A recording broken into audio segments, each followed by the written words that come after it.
Hello, everybody. Welcome to the M2 podcast. This is episode 19. This is the show where we cover esports and personalities, gaming industry related news, new and upcoming games, and technology and innovation.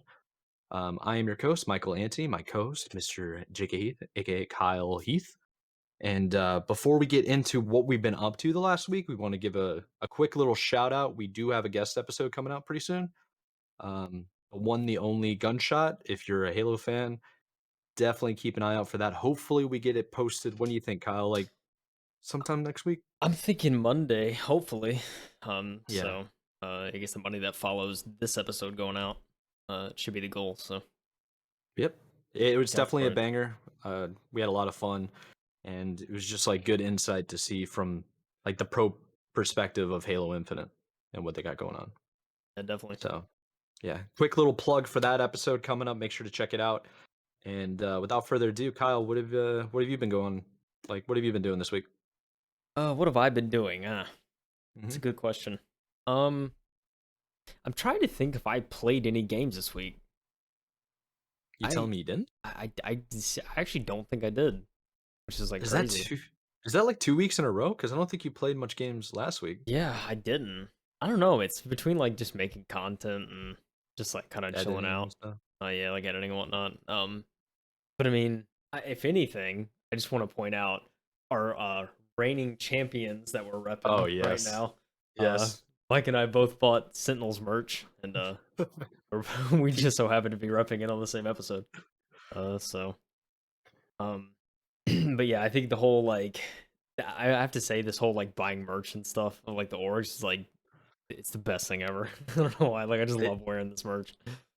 Um, it's a lot of fun, I think. yeah. I'm just trying to like you. We're both trying to just represent and like uplift the scene of like Yeah. esports. Yeah, for sure. And it's crazy how much like thought is put into this merch because like all the merch I've gotten so far has been like really high quality. And it's like it's crazy. What's your favorite one that you got so far? Um Honestly, Space Station. I think that shirt Yeah. has fit the best on me out of like all of them. Um and yeah, it's really comfortable too. This Sentinel shirt isn't too bad.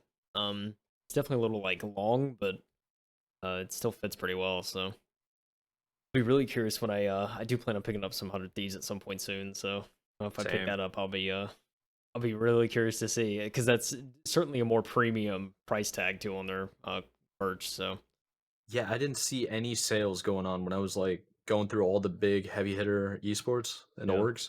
I didn't find like any sales on 100 Thieves. yeah, and it's one of those things.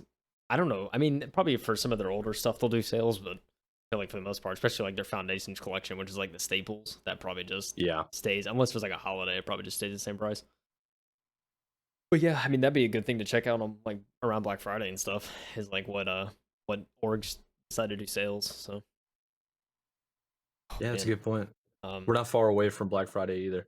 yeah Like we're no far away, but we're not that far away. yeah Like we're almost in dude, June. that's gonna be that is gonna be a crazy time for the podcast too because I can just see us now like breaking down deals for the week.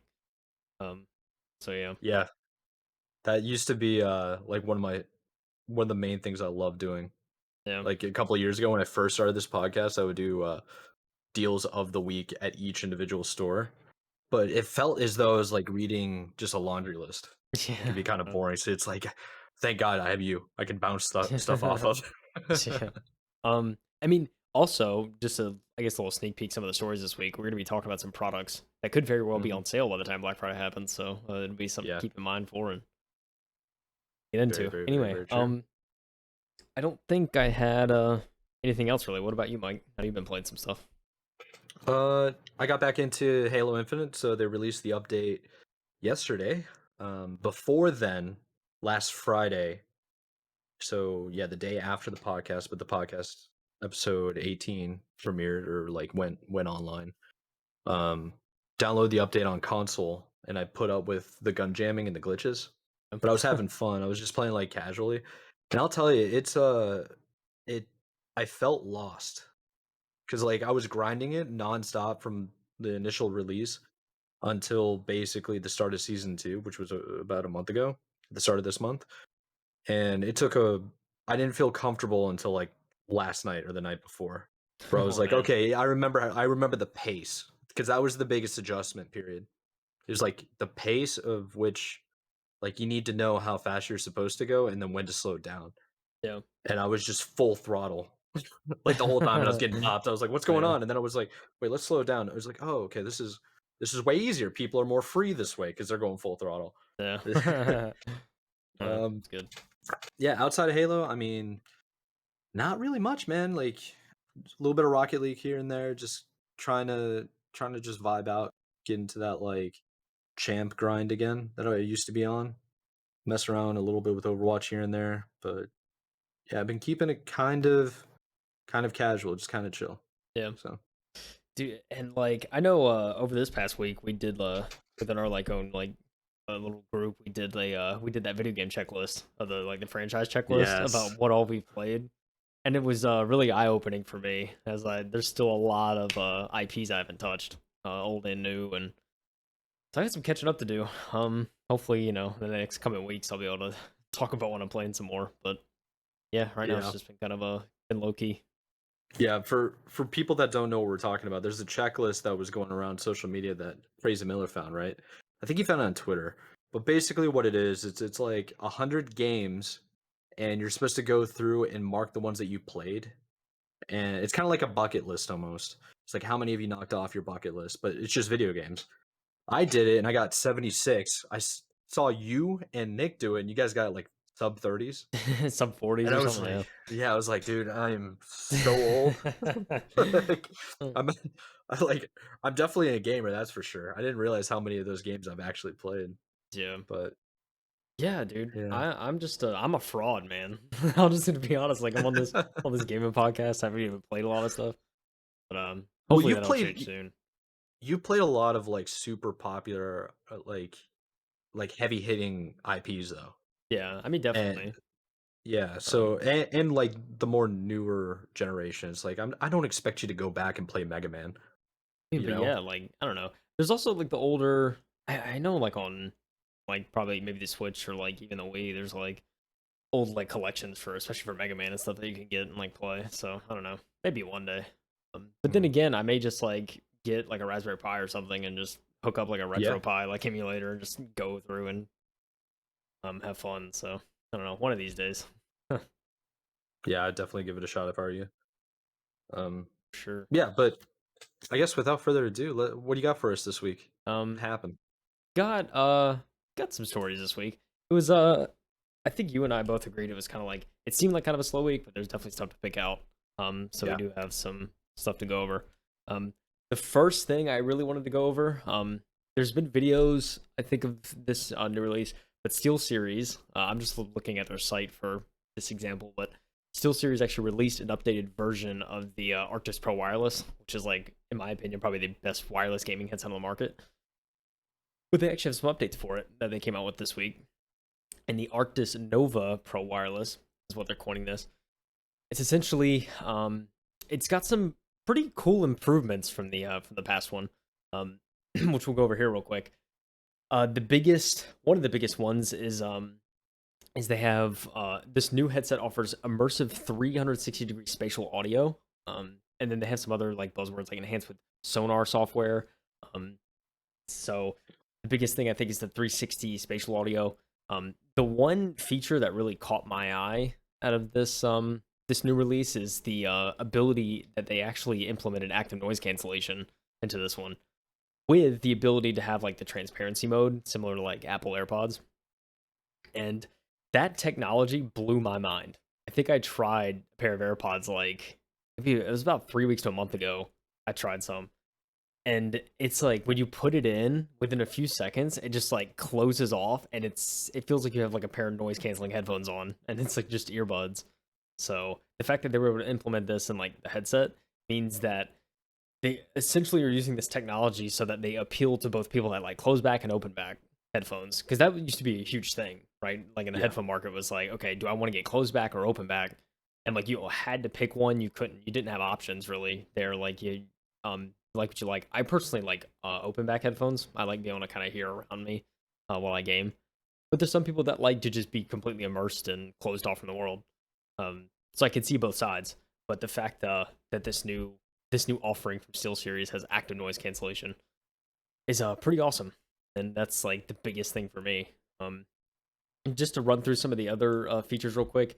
A lot of these were already featured on the previous iteration of this headset. It's got 2.4 gigahertz simultaneous with Bluetooth, so you can like take phone calls and stuff with your headset. You don't have to take it off. Um, it also has the hot swap battery system, which I believe we talked about before, where it's essentially this headset, of course, comes with a little base station, and that base station has it has the headset itself actually has a battery you can take out and replace, and you actually get two batteries with the headset. So, if you run out of battery, your headset dies, you can just swap the battery in a few seconds and you have continuous charge. Never have to plug the headset in, which is like huge. Like that's like the biggest, certainly like one of the biggest flaws of like other like wireless gaming headsets. Even the the A50s that I'm using, that's another flaw of it. But and with batteries not getting any better, it's the only thing we can do is either have a way to hot swap it out and like double them, or just try and cram a big battery in and weigh down the headset, and it's just like probably not worth it at that point. So those were some of the features of this headset. I mean, from a design standpoint too, it looks pretty sleek.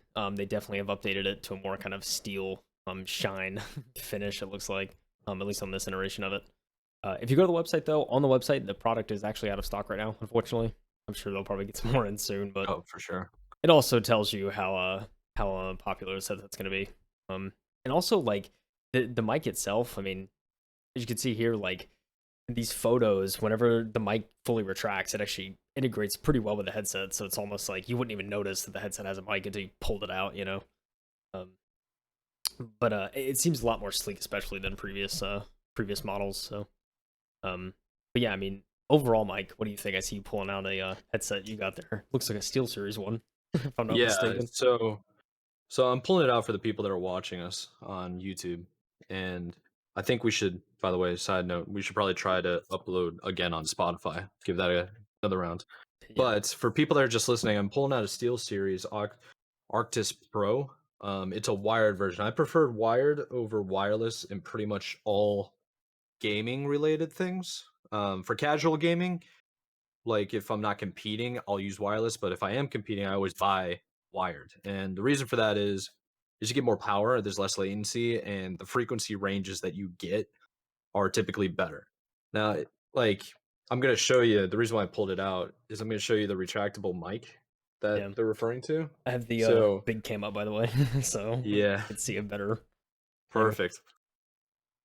So it literally just swirls up inside the headphone. Yeah, that's awesome. It's really cool. So and it like lights up. There's a bunch of LED options and stuff like this. Um, and they're durable, as you can tell as I toss it behind me. So the big thing that I wanted to point out is, and you can scroll down too, go down to where it says speaker drivers.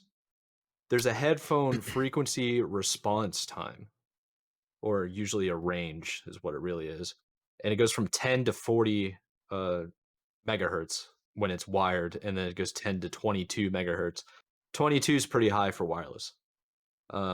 In previous generations, they would only go to 20. And that's significant if you're playing like really intense games where you need audio cues. Right. Where I'm big into Halo, so like I always look at this and I'm like, I want the bigger frequency range. Your ear can only hear so much, Yeah. but like it does help to have the extra range. Whatever can give you an edge. The Yeah. cool thing that I find about this headphone, um, they're pretty much the same as the Arctis Pro Wireless.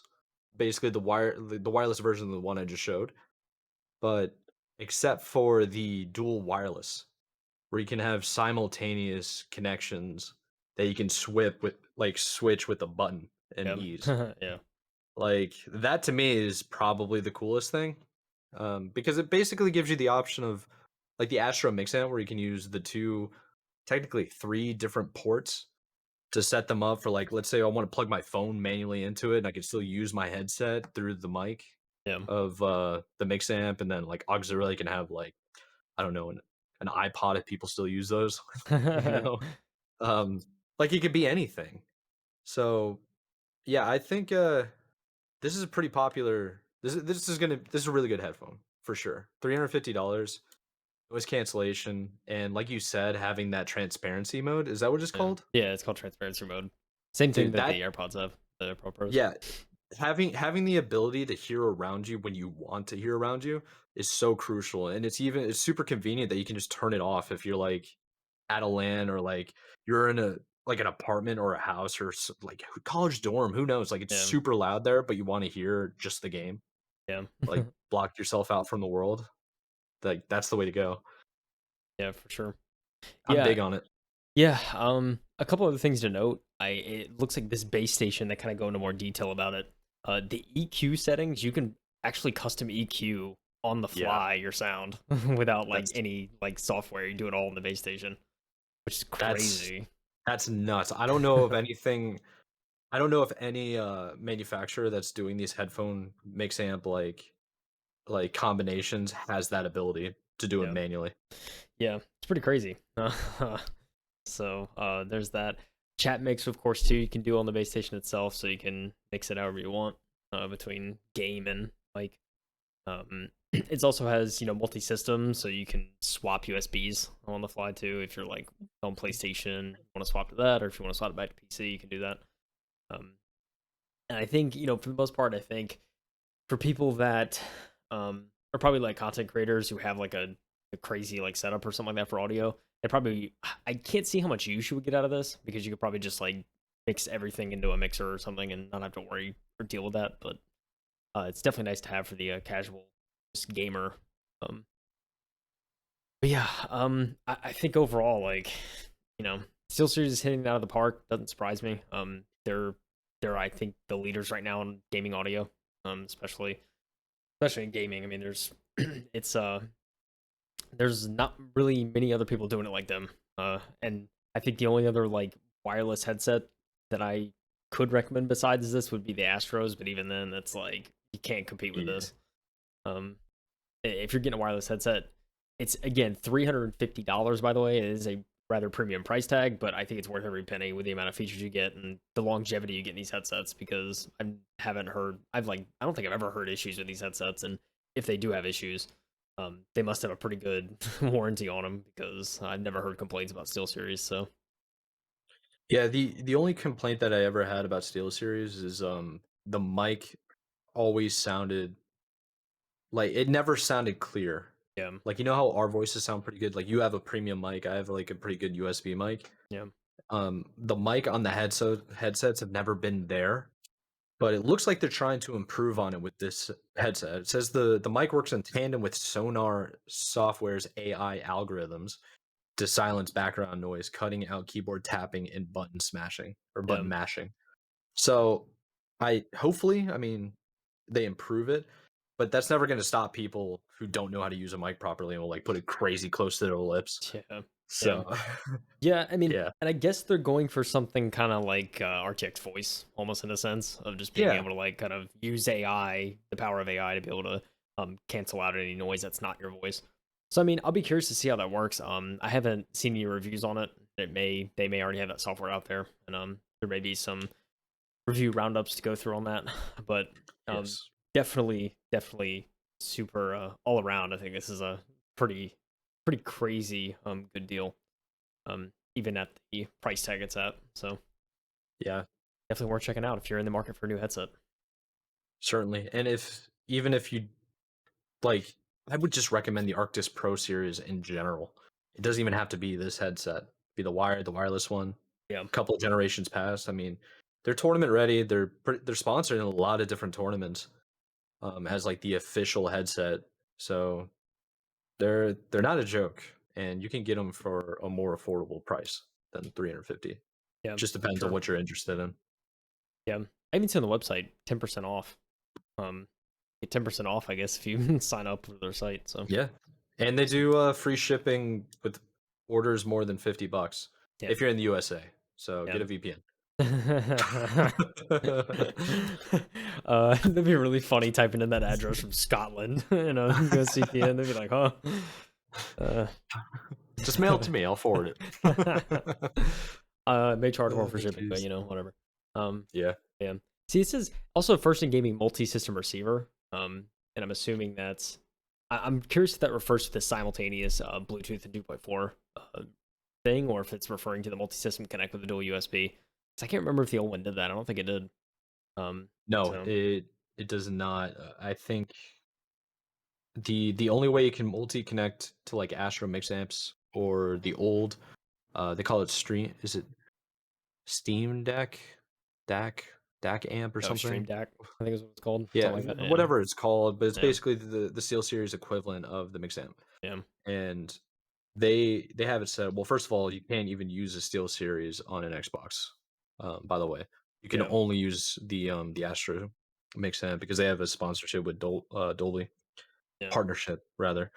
Um, yeah, but the only other way to do it in the past was you had to use like an auxiliary or an optical port. You had to use auxiliary ports and cables and like HDMI pass-throughs, all this crazy stuff. Yeah. So they definitely cut out. I mean, really, what the value is the amp or Yeah, for sure. the mixer that you're getting. Yeah, definitely. Yeah, and that is an important thing to mention. USB ports, they only work on PC, Mac, PlayStation, Switch, probably some other third-party stuff, but Xbox Mhm. is certainly not listed in that, so that's Nope. definitely something to keep in mind. That's the one thing I think I will hate on it. Xbox 4. We've been hyping them up pretty much every episode. It feels Yeah. like, but that one right there, oh, that one tilts me. Oh, dude. And the last article is going to spark some irony, like just I foreshadow. know. Um, I know. so, so just letting you know. How Um, about we segue? all the way to the end. Oh, no. But yeah, definitely check out if you're in the market for a new headset. I would definitely give this a look. It's a premium option, but I think it's worth it. So check it Mm. out. You know who's also increasing their worth? That would be PlayStation, and they're Yep. announcing. PlayStation's boss says that its recent acquisition spree is not at all finished, hinting at more upcoming acquisitions. This They flexing. certainly, yeah, this certainly doesn't surprise me. Um, but I'm going to read the top line of this article. Just kind of go through. I'll just read it word for word. Sony Interactive Entertainment CEO Jim Ryan has said that the company is still on the hunt for new acquisition targets that can help grow the PlayStation business. During its fiscal year ended in March 2022, SIE acquired 5 studios, including Returnal developer House Marquee. Did I say Yes. that right? Okay. House Marquee. Yeah, House Marquee. PC port specialist Nixis Software, UK-based Fire Sprite, Demon Souls remake studio Bluepoint, and Seattle-based Valkyrie. It also invested in Discord, Devolver Digital, and live service game platform. Oh gosh, Excelbrite, Excelbrite, Yeah. You celebrate. Excelbrite. I don't know why I struggle to read. Like it's always like when I like need to read something, I struggle with it every time. Um, while talks are also ongoing to fully acquire Bungie and Haven Studios. So quite a bit so far that they've. I didn't realize it was that much. I guess most of those are kind of smaller studios, but yeah, I mean, with Microsoft coming out with Activision Blizzard at the beginning of the year, it's like hard to keep track or even like really focus on anything else, in my opinion, because it's just such like a that was such a crazy get that we may never see anything like that again. No. No. So Well, yeah, I mean, there's definitely more to get. I'm assuming. I mean, Sony's certainly still keeping their crosshairs on who knows which studios. I mean, Bungie's their biggest get so far, in my opinion. yeah. So, yeah, I don't know. What do you think, Mike? Is there anything that comes to mind that you think they can grab? Well, honestly, like a little side thing, I forgot that they got Discord partnerships. Yeah, Like that, I wish Microsoft got that. I really yeah, do. yeah. Be Because the dope. Microsoft party chat system and like their voice chat system is delayed, it's broken, it's just archaic. It yeah. So they need to do better, but Sony getting them is a big deal. But you asked me what a bigger studio than Bungie that they could acquire? Like Yeah, an ind it's like I can't think of one really. Maybe I'm just like I'm Take not Two? Take Two. Yeah, that's true. I don't think they're signed anyone. That'd be I kind of feel like crazy. Take Two is like I don't know. I don't know. Yeah, it's Final hard to think. Fantasy exclusive, but even that, no. Yeah, That's what Microsoft has now, right? yeah. I mean, the only way Sony could come back is if they buy Nintendo. Straight up. Now that that would be crazier, probably. I'm not gonna That would lie. be Uh, nuts. that Absolutely nuts. oh But man, Nintendo culture, no shot. I don't see that happening. no, it's definitely not Not happening. no. But the article goes on to explain a little bit more about like the acquisitions that they've done so far. And Jim Ryan also said that Sony expects half of its releases to be on PC and mobile by its fiscal year ending in March 2026. That acquisitions will likely be necessary to achieve this target. Um, which I think was a whole other article at least recently that, talking about at least I did see another article mentioning about how like PlayStation has really benefited from like moving their games to PC eventually, which Yes. I'm all for. I know you're all for. It's kind of like no one's gonna argue that. It's like being able to like play those PlayStation exclusives, especially on like its full potential on a PC that's like stacked out and can get max frames of fidelity. No one's gonna I, deny that. absolutely not. I I would love to see that for sure. Yeah, it seems like at least half will be available on PC by the end of 2026. So it's It's gonna looking, be gaming. It's next couple of years are gonna get crazy. We keep saying it, but it's just the yeah. truth. There's so many things that we're covering in this episode alone that I'm excited for. Yeah, And like it's all happening in the next like 4 to 5 years. yeah, That's just gonna be awesome. And it's gonna be crazy. yeah, the nutty thing is with them trying to basically move everything to PC. Is there any reason to have a PlayStation other than the convenience? Same goes for Xbox. Yeah, I see what you're saying. I think the only reason to have a PlayStation would be to be the first to play those exclusives because they're going to put them out on console first. And with a lot of their moves to PC, it normally takes a couple of years, like we've seen. That's true. It's It's like like they seeing a don't do it movie right in away. theaters. Yeah, like I mean, Yeah, for the most part, I know I wouldn't want to wait 2 years to play a PlayStation exclusive, especially one like if it was like a Last of Us 3 or like God dude. of War Yeah, 2. I'm going to get a PS5 for that just so I can play that game. yeah. Like That's a good point. you know, so I would rather not wait, and I want to also like support like new hardware and all that, and be able to like say like I got to play that. I actually have one, so there's always going to be I'm always going to be chasing that stuff, especially for like getting to play the exclusives in a timely manner. But yeah, I mean, over time, like I think everybody at some point, if not already, you should get a PC. Like if not now, soon. Because everything's gonna go there, and like as a gaming experience, you don't even have to leave controller for the most part. Most games have full controller No. support on PC, so Yeah, and you're and just gonna get even better then, frames. Like even if they don't, they have like emulators that you can set up. yeah, Like as long as your controller isn't bootlegged, and you can get the like drivers, get a couple of different apps and software applications to basically link up the commands. It'll be kind of goofy. Don't get yeah, me wrong, but it's definitely doable. for So sure. Yeah. Um. no reason not to, except for the money. No reason not to. Except for the hit your pocket will take, but Yeah, it's facts. worth it in my opinion. Um. So yeah.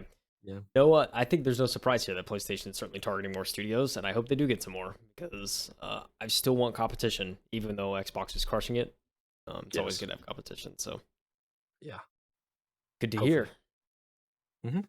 You know what's also good to hear, but kind of crazy? I don't know if I'm like, yeah, this is cool, but like, why? Type of news. Oh, I'll tell you exactly why. Go ahead and cover it. I'm So, excited. ASUS announced this week the world's first 500 hertz Nvidia G-Sync display. 500 hertz. You've heard of 144. You've heard of 60. 240. 60 on Xbox. We went to Let's go, 144. baby. Then 240 is the new standard, and now there was talks of like 360, I think, at one point, but now 365, I think. something like that. It exists. Yeah, It, yeah. it exists. And That's for who sure. knows? That may even be the new standard. I don't know. At 500, crazy. There's like I feel like unless you have a top of the line build, there's really no reason to get this monitor yet. But with the new like 40 series cards coming out, you're definitely gonna benefit from this. Mhm. But it's like, if you have an older build, I wouldn't even bother. It's kind of news is just like just give it a couple years and you'll probably it'll make more sense. But dude, I mean Asus Rogue, like Republic of Gamers, like dude, they always come out with the nuttiest hardware. That's the point. is to be the cutting edge, leading the charge to innovation. Yeah, That's what they're exactly. going for, and I hope they don't mess it up. S Yeah. So just I'll read the top line paragraph too. And actually, before I even read that, I said the announcement comes just. This was just over 2 years since Nvidia and ASUS teamed up to introduce the 360 hertz gaming monitor. That was at CES 2020. That was 2.5 years ago now, almost. That they introduced 360. But now we're at 500. Saw a prototype of the 500 gaming monitor early this year. ASUS is promising a shipping 24-inch 500 hertz TN panel that's designed for esports titles running at 1080p. I think that's like a very important piece there. But I think it also makes the most sense. Like, Mhm. you're never gonna hit 500 frames in 4K, at least not yet, or like No. 1440p is even difficult. So, no surprise that it's 1080p focused. But yeah, there's even a little like video here that that Nvidia made of showing it off in Valorant. I don't know how much you're like.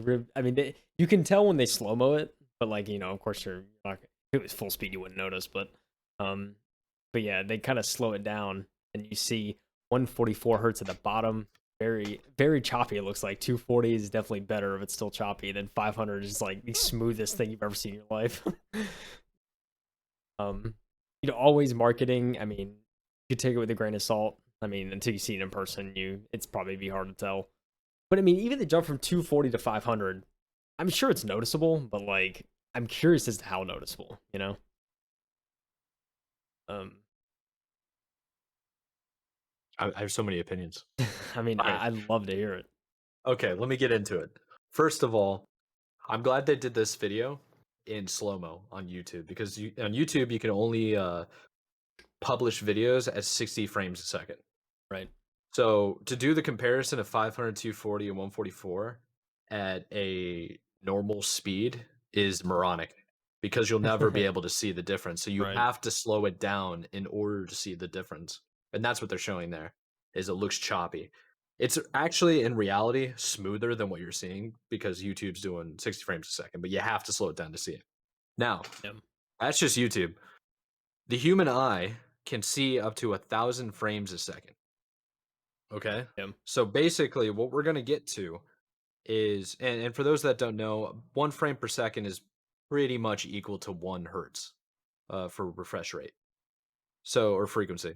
So the entire point is to build hardware that matches what like the average human can do. So the limit of like our headphones, our monitors, our controllers is entirely limited on like reaction time for controllers or like mouse and keyboard for controller inputs and stuff. Not controller inputs, but key inputs is based on reaction time for the human. So we're like already there. And then at this point, they're just trying to make it comfortable and aesthetically pleasing. We're behind on monitor graphic card and frequency response time and stuff. Mhm. So that's only going to get better. Yeah.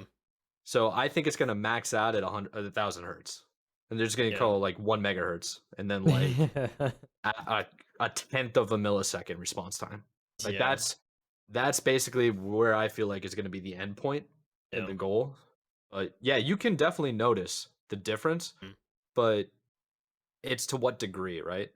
Yeah. So it's like if you play for an entire month straight at 144 hertz and then go to 240, you're going to notice that. It's not Oh going to be yeah. as significant as going from 60 to 120 or Yeah. 60 to 144 is going to be like ridiculous. Yeah. Night and day. Um it's completely wild. So it like the 5000 or the 500 hertz G-Sync display doing 1080p, that's for first person shooters. That's all that is. Yeah. Yeah. Because wherever like reaction time matters the most, that's what they're going for. Right. Yeah. So Yeah, and they I'm talk a about that in the article. Hey, this is like Mhm. it's a very esports focused. Like you're playing Oh yeah, CS:GO, you're playing Overwatch, you're playing Valorant, like that type of thing. yeah. You're not gonna need this, by the way, for like League of Legends or StarCraft. Yeah, exactly. Like you can bop kids doing 60 hertz. Like, Yeah, for real. it that game's more like chess, whereas Yeah, we're over here playing like I don't know, hockey. You know, like, something, like, super intense reaction time. Yeah. Um, Um, so yeah, there's definitely a market for it. It's definitely targeted towards high-end esports. And they go into a little more detail about how Nvidia captured the footage for comparison. They used a Phantom VO 640S motion camera to prove the frame yep. difference. This camera comes equipped with 72 gigabytes of RAM to allow it to record Valorant gameplay at up to 1,000 FPS. Nvidia claims the new 500 monitor will make target tracking easier thanks to smoother animations, and less ghosting should minimize distractions during games. The real key with any high refresh rate monitor is reduced latency, and Nvidia claims you'll be able to see players peeking out of cover quicker than someone using a 240Hz or a 144Hz monitor. Yeah. Yeah. I mean, that's how it works. Yeah. That's 100% true. Do you ever watch this YouTube channel? I think it's called Slow Mo Guys. Yeah. I've seen Yeah, some of their stuff. so they have those nutty like cameras that does something like 100 gigs a second because they're taking like 10,000 Yeah. frames or something. Yeah. It's nuts. But that's basically what they had to record with because you can't do screen capture with that. Yeah. No Yeah. No. shot. Um, So Yeah.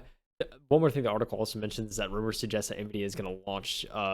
They're launching. Of course, we mentioned it last episode. They're going to launch the 4090 hopefully this summer in July, which would be the kind of ideal companion for this level of panel, just so you can get the max frames and not have issues. So, and at 1080p, it's certainly I think going to be achievable, especially if the rumors we've heard so far are true.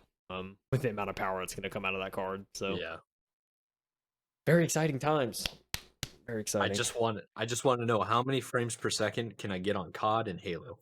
Yeah, for sure. Because those games right now in particular are very poorly optimized, and if I can get up to like 500 frames and see it on a panel, that'd be so nuts. Yeah, that would be kind of crazy.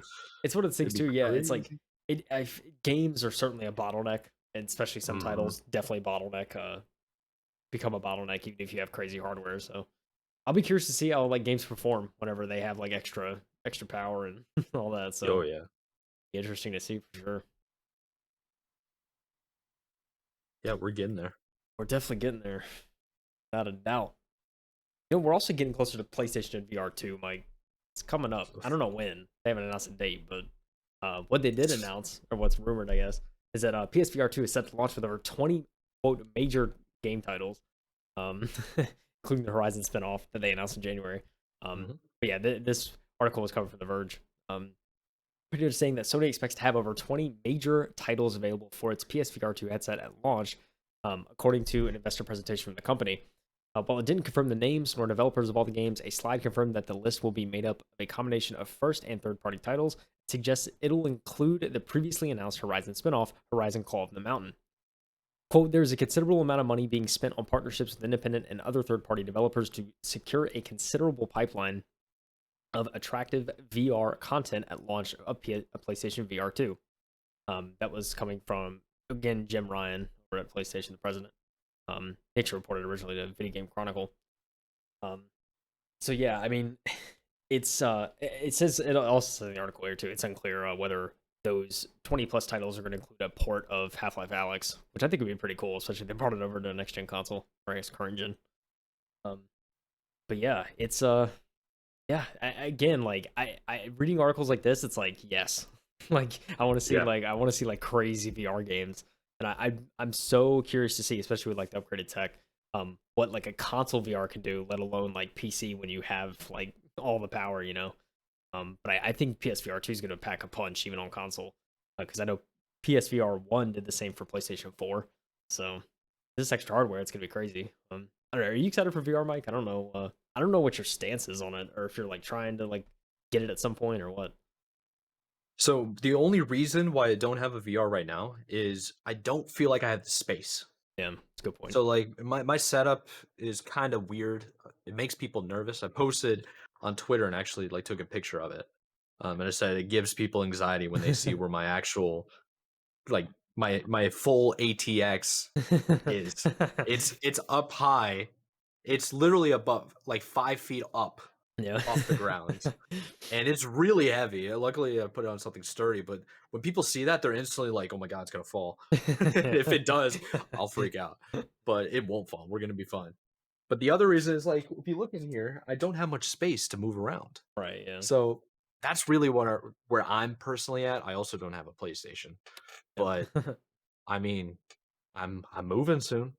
Maybe I can find open area space, have that full like that classic Twitch streamer where they Yeah. have the cameras all in the corner, just one giant open empty room. Yeah. That'd be pretty If I could sick. have something like that, it'd be fun. Yeah. Um, but to answer your question with VR in general, I'm excited for it. I Yeah. think I'm so excited for it. It's Mhm. becoming more and more accessible for like everybody to use. I think I don't know what it's called, but maybe you've seen it too on like social media where people are running around playing like horror games or something like that, and they're actually strapped in by the waist Yeah. with like slip shoes, and it's on this like rounded platform where they can literally run around. Yeah, I've seen that. Yeah, so that's expensive now. You have to go to like I think kind of like a land center to get on it. Yeah. But I mean, people have like racing cockpits in their like stream rooms Yeah, now. right. So it's only a matter of time until you have like a full VAR like VR setup. Yeah. And how nutty would that be? Do I mean, esports and dude. stuff like that with Yeah. like full VR. Imagine the like Olympic Games and you do professional teams. Yeah, It for could real. be like there's so many options. Yeah, it Um, definitely is. And the tail end of the article, they also kind of go through the rundown real quick. The PSVR2, it's going to be equipped with an OLED display, resolutions of 2000 by yeah, 2040 per eye, support for frames up to 120 hertz, and can connect to the console one single USB-C cable. Power of USB-C right there. yes, Um, which is yeah, beautiful thing. Um, but yeah, it's very exciting. I think just like the OLED display alone is gonna be like crazy in a headset. So oh yeah, it's gonna look so nuts. yeah, yeah, definitely. I'm definitely looking forward to this. I mean, if they're serious about the crazy amount of titles, and they even show the image of the slide that they were talking about, um, and kind of like the what Sony was advertising some new levels of immersion. It was showing like the funny like controllers that wrap around your hand. So it's like you're Yeah, holding it and then you have a whole thing around, I guess, to detect probably finger movements and stuff. Um, yeah, it's like a shield almost. yeah, probably to protect your hands too. It's probably pretty strong. Hmm. Um, but yeah, so they talk about that. They talk about the all the enhancements of this new one. 4K HDR, expanded field of view. Also the new sensory features, especially the controller. They probably have haptic feedback and stuff. It's gonna be crazy. Um, all that's going to be there. It's the fact alone, it says, connect to PS5 with literally just USB-C. So it's one cable and that's it. And then on top of that, 20 plus major first party and third party titles at launch. So there's definitely going to be games to play for this, which is exciting. I think they're really, it's especially with like the Horizon title. I mean, it really seems like they've gotten early with developers and they're saying like, hey, Yes. like let's make sure when we launch this, we have stuff to play and we're not just, it's not like an Xbox One situation. I feel like the first Xbox One didn't really have a whole lot at launch. So it's like you'd buy it and it was like, okay, let me play like COD, like Yeah, maybe played the FIFA, same games maybe. you were playing Yeah, before. Yeah, just like wasn't really worth it. So it seems like they're really taking that into account for this. yeah, definitely. So I did have an idea while you were breaking down the article. Let me bounce this off you. So Sony has this technology, but they're pretty much gearing it towards video games. What if I'm going to go back to this. What if they tie this VR setup and headset into a viewing experience with their TVs? And then we can start getting maybe like Netflix figures out a way to properly film things and make it more like a VR like That'd be kind of movie crazy, like VR movies. TV show. Could you Oh, imagine? that'd be wild. I'm Gosh. not even sure how that would be possible, but Yeah. What if you VR yourself going into the theater? There you go. Theater in your and you just like I'll hook up to an online lobby, voice comms. You're literally at the theater with your friends. Like that'd be crazy, dude. that would be so nuts. That Because would be I mean, that's Ready Player One. yeah, That's I what that mean, is. literally, I mean, they already have that in like I know like Gary's mod has like theaters like that. You don't even Yeah, need they a VR do. headset. You could just go in and like watch videos and stuff with your friends in like a theater. And but like you hook up a VR headset, you're there. There's Dude, already apps like that. I'm pretty sure, so it wouldn't be a challenge. Do If Netflix yeah, I like mean, came out with a VR experience, that'd be kind of dope. Yeah. I mean, yeah, you could definitely do that. That's a good point. I mean, that's what a lot of people are doing with Fortnite. Like people that are super into Fortnite and that's all they play. And then they're pairing up with musicians Yeah. and they're doing concerts in Yeah, game. which is sick, by the way. That Marshmello It's so concert nuts. was nuts. Yeah. I remember that. Um, Yeah. So there's so many options. I think even Rocket League did something. yeah, Could like in game be, events. yeah, like in game events and stuff. You could do that would be cool. Oh my God. Imagine being in the outpost stands of Rocket League Yeah. where you're sitting down as an audience member watching in VR. Dude, oh, you can spectate the game and everything. Like you could That'd join be a pretty lobby cool. and you'd have like the cheering and stuff around you, like you were actually in the stadium. Yeah, that would be nuts. It's kind of Set up crazy, chants. dude. What if Like, you still like you could be a cheerleader and like because there are chants in the game yeah, where like if they get good saves, like all of a sudden the crowd would just start chanting defense. yeah, right. It's like Oh that's man, pretty cool.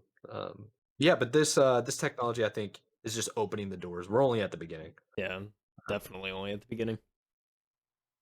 Man, the opportunities are endless. The ideas yeah, we could go forever about ideas. So we seriously could. I just thought of like two other ones, but I'm like, let's just let's go. Let's go maybe see what my one of my favorite tech companies is doing. yeah, yeah, we definitely need to. Favorite tech company, of course, being AMD.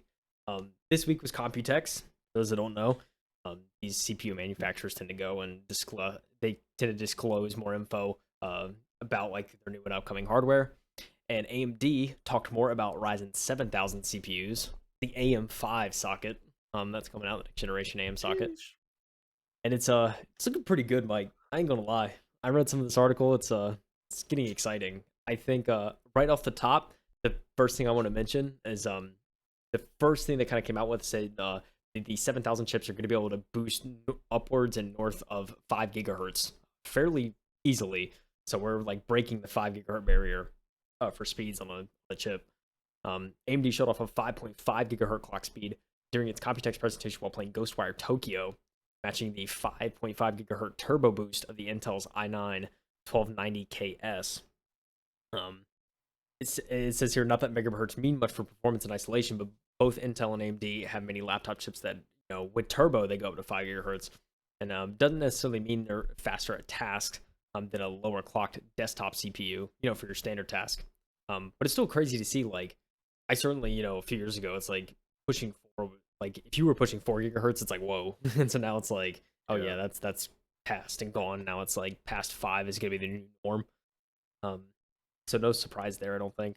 But I think the biggest thing too, there's certainly a lot more hardware wise. It's pretty impressive. Including the first, it has the world's first 5 nanometer PC processor core.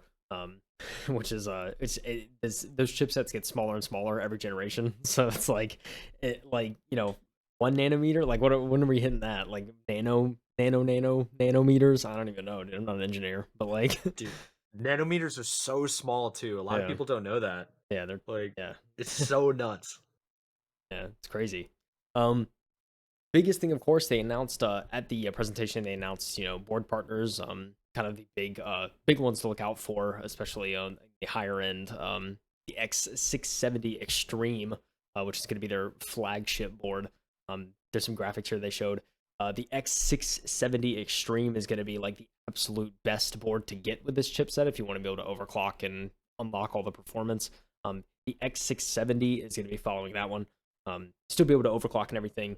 You just won't have you won't have like the very niche features that most people probably wouldn't use if I'm being honest. But there's that, and of course the B650, which is always we've had the B350, 450. That's always been kind of the lower tier board. If you're just looking for something to run your chip, you don't necessarily want to like overclock it or anything. That's always kind of it's always the chipset to go with. But overall, the biggest paragraph here, and I want to talk about is regardless of tier, the AM5 chipset in general is going to be offering 24 lanes of PCIe 5.0 bandwidth. It says these motherboards will have up to 14 USB 3.x ports, some of which will support 20 gigabit per second and USB-C. You also get up to 4 display outputs on your motherboard itself, and manufacturers can outfit them with HDMI 2.1 and DisplayPort 2. And just to put it in perspective, I know the older like the older gens was like PCIe Gen 4. I can't remember the speeds off the top of my head, but they were that was already pretty fast. And so article does go on to explain a little bit more. Let me see if I can actually find the exact number here because they mention it. Something I don't want to misquote it. I think it was like 60% roughly in like read speeds on the new PCIe form factor. Yeah, it's right here. AMD says it's already seeing 60% faster improvements in subsequent read speeds on PCIe 5.0 NVMe. So, and they also make a joke of saying that this is the kind of thing that may give the mythical 1 second game load times that we've seen across like consoles even now. So it's exciting stuff, man. I mean, I'm not like super surprised. I expected insane things out of the next chipset. And but like although I say I'm not surprised, like at least on the GPU front, like the fact that they're able to push as much power as it's rumored to have in this next set, it's like it's crazy, man. Like it just the fact that it's like 14, like AM5 is going to support up to 14 like USB ports on one board. It's like what? It's just crazy. It's so unnecessary, but I need it. I've used like all my ports too, so that's what I'm saying. I think I don't even know, like 8, 10. That's not including the one that's on my my case. Yeah, so like the front ports. Yeah, I don't even know. I think I have like 8 on mine or something. I love having a lot of USB ports though, so if they want to add more, same. I mean, I'm here for it, Yeah, they're gonna put the USB expansion things out of business. Yeah, for real. I mean, I don't know. I laid a lot on you, Mike. What are your overall thoughts? Excited?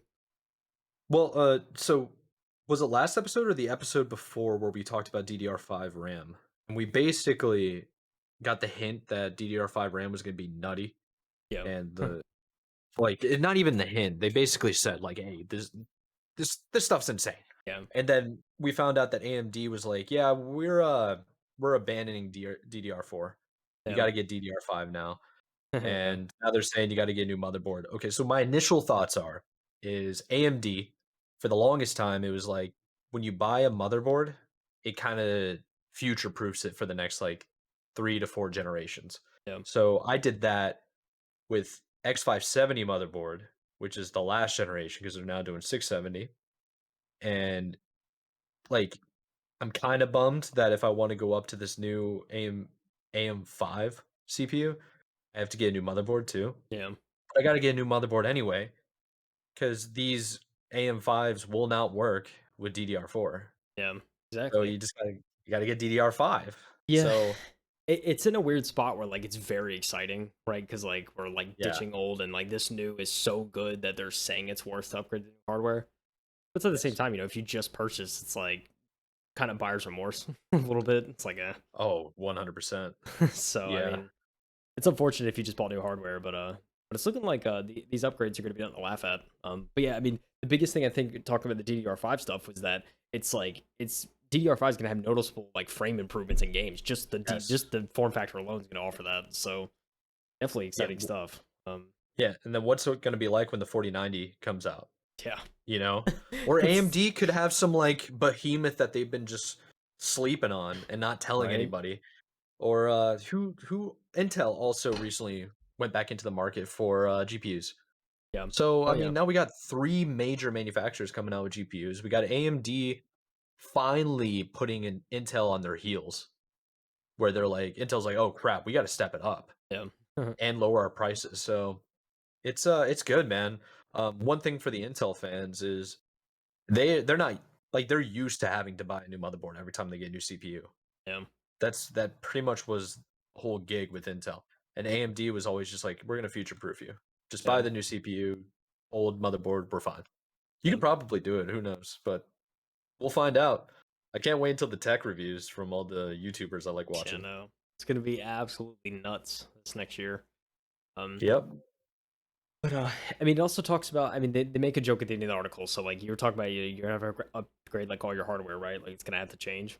They also Mhm. say they say you don't have to give away all your hardware because existing AM4 compatible CPU coolers, you can keep them puppies. You don't have to get rid of them. You can Hey, keep the cooler. let's go. It's gonna fit the new socket, so you can keep it. But will it still cool? That's what I'm saying. Like, is it gonna like? Do I want to do that to my brand new AM5 chip? Yeah. Do I want to? Probably not. Um, But yeah, I thought that was funny. That is pretty funny. So AMD is absolutely crushing it, Yeah. and yeah, Yeah.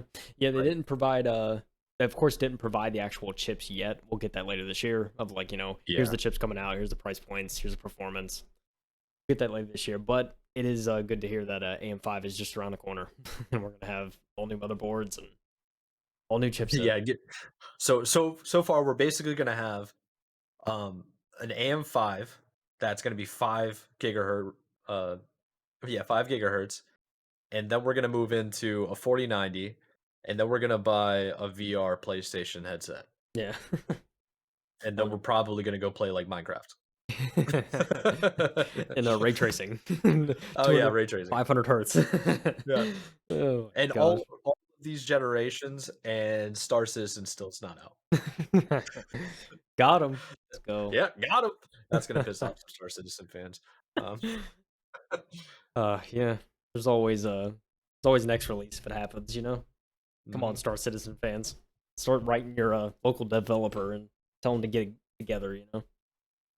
Hey, one thing about Star Citizen is they've taken like 10 years, but they're improving. I've seen some new gameplay, Yeah. um, and it looks like there's more of a game there that people can play in. So Yeah. instead of like a wallpaper simulator, but Yeah. Also, before we all right, move on, AM5, there's this little like graphic on the article. The Verge says AM5. It is 5 nanometer plus DDR5 plus PCIe 5.0 plus 5 gigahertz. It's like just 5, 5, 5, 5. Like it's all five now. Um, well, yeah, and then the motherboard should have 5.2 Bluetooth. yeah, probably. So yeah, it's gonna be Yeah, all fives all around this next generation. It's the the year of five. yes, exactly. It's the year of the fives. Super exciting stuff. You know what's also super exciting, Mike? uh, Something that Microsoft's doing, right? Yeah, we hinted at it earlier. We're Oh, gonna give a nod to Microsoft before we end oh no. things. uh, the Project Keystone is which has been talked about by Microsoft. We've got a little more detail on it. It's actually going to be an affordable Xbox Cloud game streaming stick. So it's Xbox's Fire Stick, baby. Um, Let's go. they do have a stick in the works, which is actually kind of cool.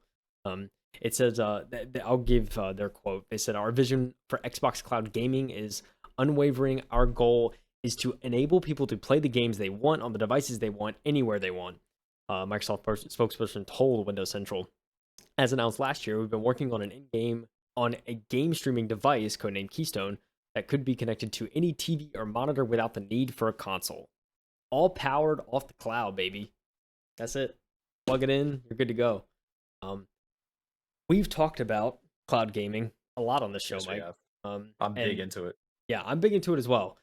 If you have older hardware, it may not be as you may not be as into it, which is kind of unfortunate, but and it certainly has improved a lot in the last year, but there's also room for improvement in it. But yeah, so very exciting stuff. They've detailed, it's in the works. I'll be curious to see when this I'll definitely be keeping an eye on it when it comes out. But I think this is Xbox and Microsoft just taking another W, just saying like, we don't care what you play on. Like, here, just take this little cheap like stick, and you can play like full fledged titles on any TV or any device that has the port for I'm so excited. I mean, they're basically. I guess Microsoft likes listening to our podcast because I said that Sony should be doing this, it. building a piece, Yeah. building a TV with a PlayStation in it, and Xbox is basically like, how about we just build you a stick? Yeah. Right. It's like a Here. USB, plug it straight in, you're good to go. Right. Play whatever you want. For real. I mean, I, I'm just gonna say right now, the day that Sony announces a PlayStation built into a TV, that is like probably gonna be the only story we cover in that episode, and it'll just be called PlayStation TV, and that's gonna be it. Just an Yeah. hour just of like fangirling over a over a Sony TV. Um, If that it's gonna happen. How about that? We're just gonna speak it, and it's going to happen. So when it does happen, I'm gonna buy it, and then the episode that we do is going to be me unboxing it as we talk about PlayStation. So, Oh, keep an eye out, ladies and gentlemen. Oh man. Um, so, but back to Xbox Cloud Gaming. I think we've covered this a couple of times, right? And really, what's lacking is the response time, the connectivity yeah, between the servers of Microsoft and cloud like streaming on your device. So that's only going to get better. Like more and more places in like the world are getting faster and faster internet and more affordable. I mean, it might seem not that way in some countries for certain people, but overall, like collectively, we're getting more options, it's getting faster, and this is becoming way more viable. And yeah, I think we're probably like maybe a year or two out from this being what everybody does, yeah, you know? yeah. I could see it. Um, yeah. I mean, there's definitely room for improvement. I think overall it's in a pretty good spot now. Yeah. But yeah, I'd be curious to see. I'll be curious to see how this piece of hardware in particular performs. Because by the time they release it, they'll probably have even more kinks ironed out with cloud gaming. So Yeah. it should be in an even better spot. And the last kind of paragraph of this article, I'll read real quick. I said this is not the first time rumors of the streaming stick that offers Xbox Cloud Gaming have been thrown out the window. Last year, Xbox signaled that it wants to build a global ecosystem that would allow as many people to experience Xbox on devices such as smart TVs and streaming sticks, but said its hardware would remain the flagship experience. And there's no surprise there that they still want you to buy their console. I mean, they're putting so much money into it. I mean, and Oh I yeah. think ultimately, the console, it's especially right now and probably the next year or two, the console is going to be the best way to play.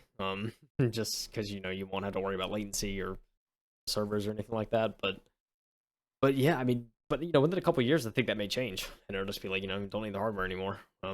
So so yeah, for the next little while here, I think we'll probably still be at least a little limited by getting the best experience on hardware, but this is a step in the direction to change that. So hats off to Microsoft. Yes, sir.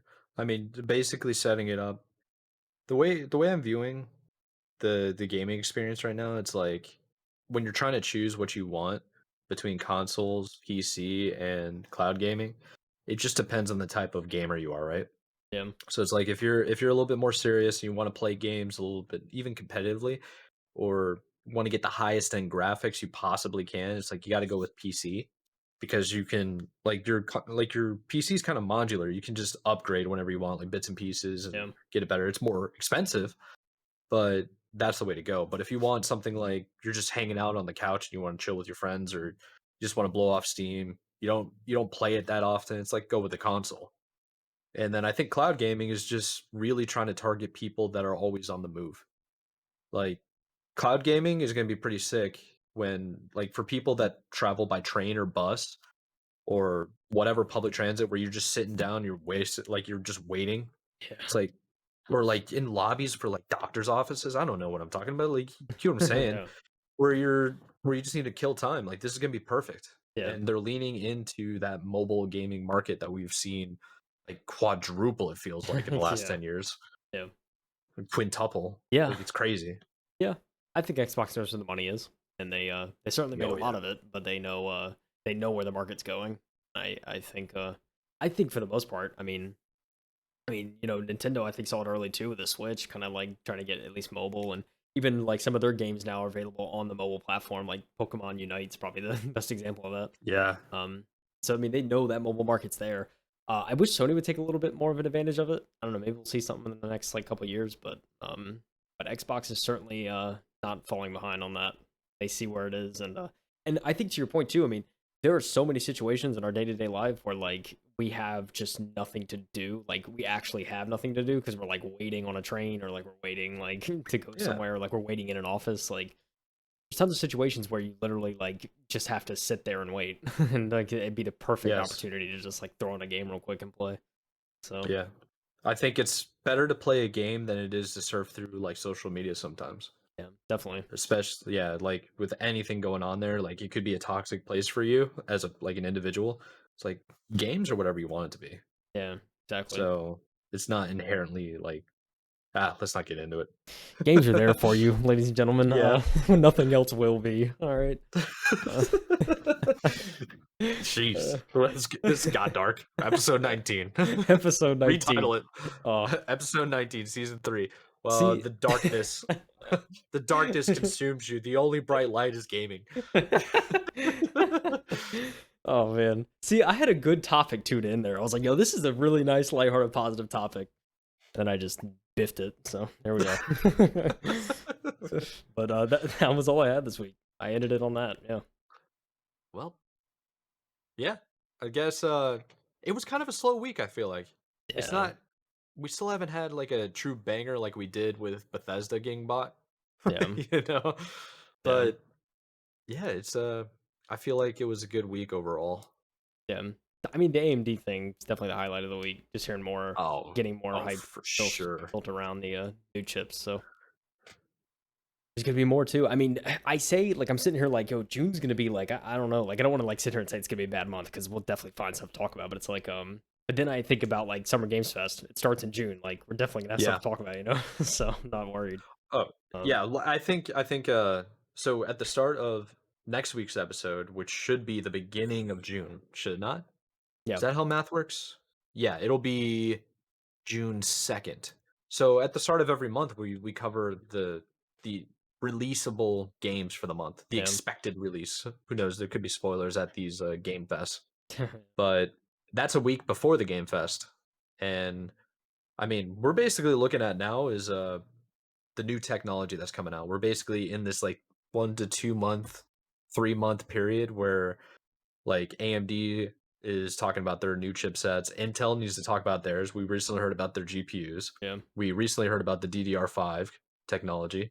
So what's next? yeah, definitely. I want to see some benchmarks. Yeah. Also, you know what? I have a challenge for you, Mike, and this will be a challenge for me too on next week. Okay. I think next week would be the perfect opportunity. I want you to come to the desk with one prediction out of Summer Games Fest. Like, what's one release you think they're going to talk about? Whether it's like a complete surprise or like just a like a prediction that you just like you just think in the bottom of your heart it's going to happen. Love to hear what you think next week. Okay, So we well, definitely talk how about it. do yeah, how do we define it? Okay, because I can think about this all week. Yeah, so So I'm thinking we could either just do we can make a prediction of like or we could do like maybe like three categories, like one being like what's a game that you think they're gonna announce like that hasn't been talked about yet, like a surprise announcement throughout the whole thing. okay, What is probably what you're looking the most forward to in terms of like, you know, more gameplay or a trailer or something like that. And maybe even do like, you know, an indie game if there's something kind of like not AAA that you're excited to hear about. Um it's coming out because we already have an idea, I think, from like a couple of these shows. But I know yeah, like Xbox Bethesda. I mean, there's some obvious ones there like Starfield and probably Fable and stuff like that. But it'd be interesting to see like okay like for me it's like you know I mean it doesn't really count as a complete surprise because we kind of heard about it. But I mean I know there's like a Splinter Cell development. I don't know if they would try to like tease that. It may be too early, but if they tease that, I will lose my mind. be crazy. Um, That's like one of my favorite series, but yeah, like of all time. but like also just think about okay, well like what's an IP that hasn't happened in a long time that like we haven't heard about like oh that may be coming back. I don't know. So yeah, I maybe just like a think prediction of just a general prediction for like a lot of this. I'm gonna do some research, Yeah, I but without doing any research right now. Um, so they brought back Banjo Kazooie, didn't they? think And so. they brought back Spyro, right? Yeah. Or am I hallucinating? Or I might be living in an alternate reality. Um, Well, they did the Spyro collection. That's what you're talking about. yeah, they did something where they're basically the way I view when the companies do these collections. I mean, like Gears of War collection should be. It was rumored and Yeah, going to it's be that's announced anticipated. probably. Yeah. But the big thing is like when they do these collections, I feel like they're testing the market, right? Because it's like the original IPs came out like 20, 30 years ago. So their original audience is like 40s, 50s year old. They got stuff Yeah. going on. They don't play games as much anymore. People still do, but it's like you lose free time Yeah. and time's valuable when you get older. So I'm thinking I want to see something for Mega Man. They even brought Yeah. Sonic back. Yeah. Yeah. Like Definitely. I want to like Mega Man has it been a while. It's been a while for Metroid. Um, I don't know. Yeah. No, Could you know do what I think? could do some research. I think Skate 4. It's time. Where's the Skate 4, gameplay? it is time. We've It heard is about time. it for so long. Where's the gameplay? That's all I'm gonna say. That's a I fact. feel like we gotta see it. And they're running specials on Skate 3 right now. I Yeah, think. like I saw it on Steam. there's way too many possibilities, especially with the acquisition deals and everything. And there's so many IPs under the same umbrella. I mean, if we really sat down and dissected it, we can go on and on about like, yo, this would be a pretty cool collab, or like they brought a collection of this back, that'd be pretty dope. Or like, I don't know. It's just crazy to me. Like these shows are like what, an hour, maybe two. It's like, how do you cram? I don't know. It seems like there's so much that could be. It's like, how do you like cram it all in a couple hours? But we'll see. I think they're gonna release another Pokemon game, a new one. Yeah, I think is there a new one? I thought there was a new one coming out like November. Is there? Could be wrong. I'm pretty sure there was because they said We're like the people that should know. because we talked about it. I think they have like 3 in development, right? Something like that because they released that new one in February, and then they said they were like they had a big one coming. I think like end of this year or something. Yeah, you're right. So, definitely on the way. But yeah, in terms of Nintendo, I don't know. They announced a lot of stuff this year, especially like with Mario Strikers and all that. Yeah, a lot of big Nintendo's IP. making moves. Like Mario Golf. I mean, like I want to see a Mario Tennis, man. Mario Tennis on the Yeah. N64 is one of my all-time favorite games. yeah. Like I got friendships where they have Mario Tennis, Yeah. and I only keep them around for Mario Tennis. No I'm other just reason. saying. No other reason. That game is awesome. I'm just trolling if you hear me, Aaron.